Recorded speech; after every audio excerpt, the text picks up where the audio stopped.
Okay, in this next demonstration, I'm going to show you how to start gluing the members into place now that you have all the members cut. And it's on your board, all the T-pins are holding the members in place, but at this point there is no glue. So what we need to do is take the members out one at a time, apply the glue, and then reinsert the members. Okay, so I'm going to start on the left side here, your right, and I'm going to remove the first pin and just place it off to the side in the foam. I'm going to then remove the member, and you'll notice that they have end grain at both ends.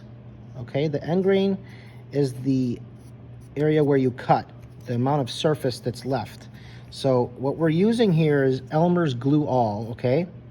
And we are going to apply the glue. Don't worry about spilling onto the wax paper, because like I said before, the wax paper doesn't like glue and doesn't stick very good. So it's a good thing, because we don't want it to stick. So now what I'm going to do is I'm going to reinsert this member and make sure that it's wedged between the top and the bottom members. I might even remove this pin and pinch it in there a little bit harder, and the other one pinching in, just like so. So this member should not move.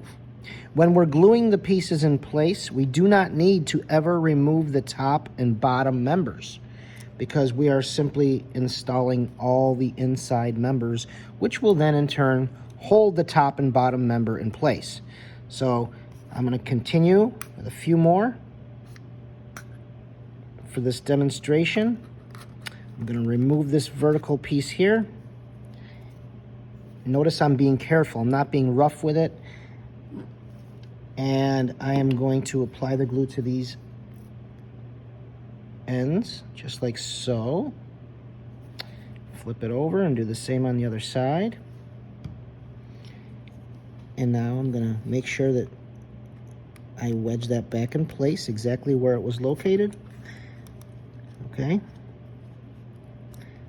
And if I had any pins in place, I'm just going to put them back. Okay. The next one is going to be this angled piece. Okay.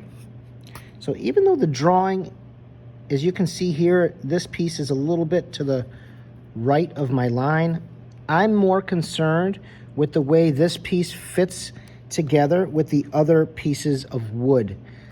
And I'm not going to be so concerned with how it's lining up with my drawing itself. I'm more concerned with the fit and finish of the product as opposed to the drawing, okay? So this next one is on an angle. It's a little bit tricky. So I'm going to dry fit it one more time just to make sure I know where it's going. I'm going to add the glue generously on each end. Okay, and then I'm going to put it back in place. Now, when I do that, I want to make sure the top is nice and flat against the piece of wood. And if I have to torque this up a little further in this direction here, like this, that is what I'm going to do. And I'm going to hold it there with a T-pin. Put it right in place there, and this one can go in place there. And when this dries, it's going to be nice and snug to this piece and also the top member as well. Okay, so there's a vertical, an end, and a cross member here. And I would continue to move along one member at a time until I have it completed. And that's how you glue your truss together. Good luck.